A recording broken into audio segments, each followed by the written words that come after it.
So what King Saul did, he went to the witches. There was a witch who was running away from King Saul because King Saul would kill witches.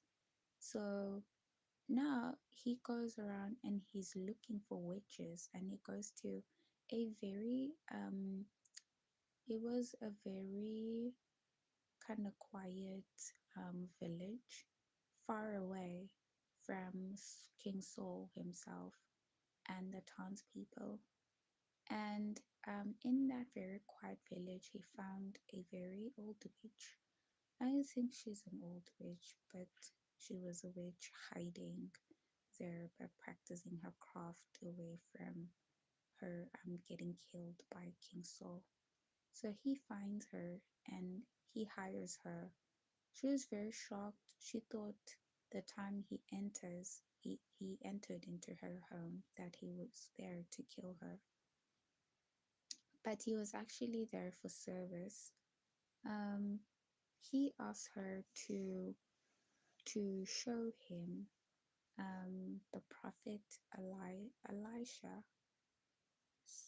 the prophet Elisha, um, and she did, but it was a demon.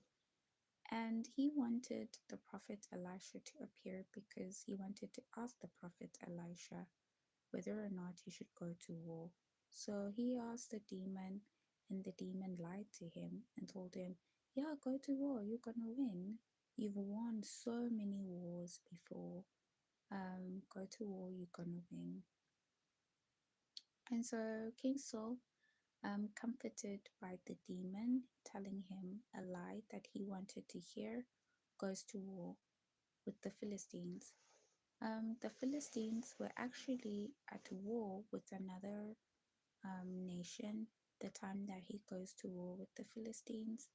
And so he comes in and he's warring with the Philistines, while the Philistines are at war with another nation. The Philistines completely destroy him, and in embarrassment, he takes his sword and he tells his servant to kill him. And his servant says, "No, I'm not going to kill you. You're God's anointed. God anointed you to be king. I'm not going to kill you." So he takes a sword and he asks his servant to give him a sword, and his servant gives him his sword, and he takes his sword and he lies on his sword so that as his sword just pierces through his body because of his weight. And that's how he committed suicide and died. So